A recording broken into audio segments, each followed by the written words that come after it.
Thank you. Let's get now to our legal panel. Former prosecutor Jeff Gold and criminal defense attorney Regina Tombanakis. I'm not sure where Regina is, but we'll talk about that in a minute. Jeff, I'm kind of curious because I went through this whole website of Zimmerman's parents, which, by the way, Jeff lost a light, so he's a little bit darker than normal. But you look fantastic, Jeff.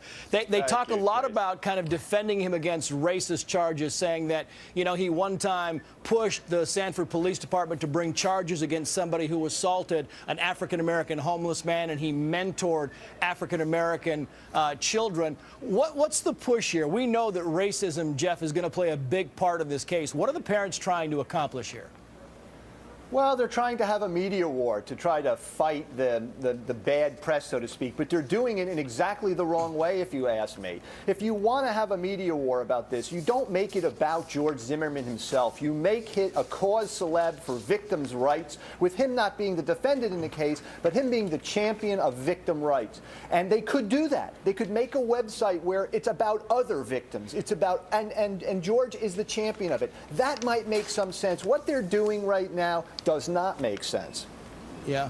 And Regina, really, I mean, this website, the parents are just kind of talking about what hell their life has been in recent months. I mean, really, they're kind of saying that all but living in witness protection program, they're kind of cut off from the outside world.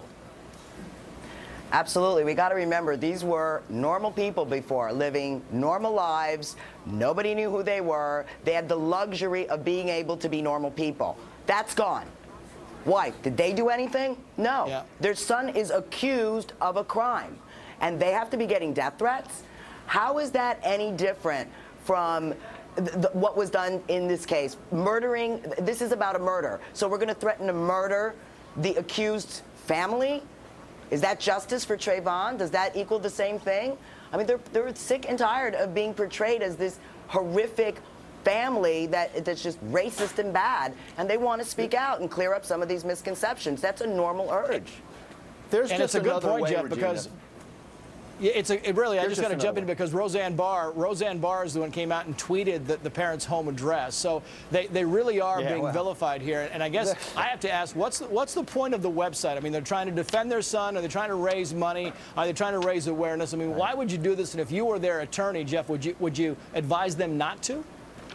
Yeah, I wouldn't do it in this way. As I said, I mean, there is a way to use the media. I just don't think they ought to make it all about them and all about George and the accusations. They should take it away from George, make George into a hero, into a man who was trying to do the right thing. He was doing a neighborhood watch. He had organized neighborhood watches. He is the champion of victims. Make it about the other victims in the world, not about this case. That would do a lot of good.